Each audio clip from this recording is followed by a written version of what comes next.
Kelly with our second core training tip for the week, getting into the proper position. All right, so once we engage our abs, once we have that going on, the next step is to understand where we want to be when we're doing whatever we're doing, planks, crunches if you do them, hopefully not, whatever it may be. And this is a tip I got from Coach Marco Sanchez of Mike Boyle Strength and Conditioning. Really good, just simple way to understand the position of where we want our abs.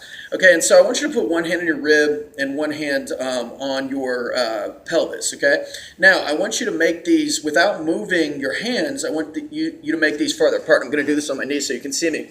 The way to do that is we arch our back, okay, because the distance between these two things extends, okay, and this is, most people, when you see them walking around there in this sort of like extended back position where we see this big arch in the back, okay, and that's not what we want when we're doing core training.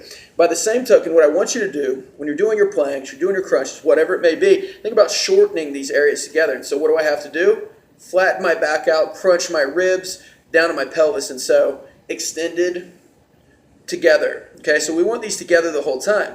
And when we're looking at assuming like a plank position, I come into plank and I kind of look at those two positions before I do anything. So I come up, round my back as much as I can, then arch my back as much as I can, and just find the proper position. In gymnastics, they call this the hollow body position. We want to be kind of like hollowed out when we're doing, so slightly flexed state when we're doing our planks, because that's actually the function of the abs, is to sort of posterior pelvic tilt, and do this, prevent extension. So we'll use a plank as an example. I'm going to find my back position, come into this position, and just breathe.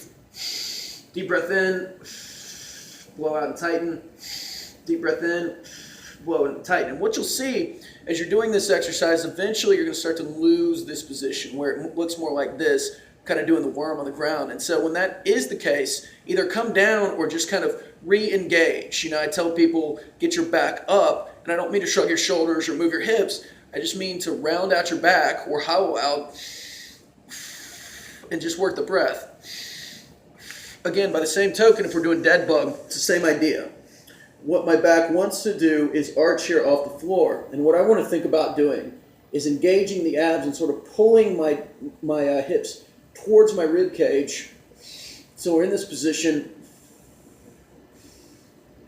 I can move my extremities without my back changing position. So regardless of what you're doing, make sure your back is in that proper place, so we're getting the right muscles working at the right time. Tip of the day tip.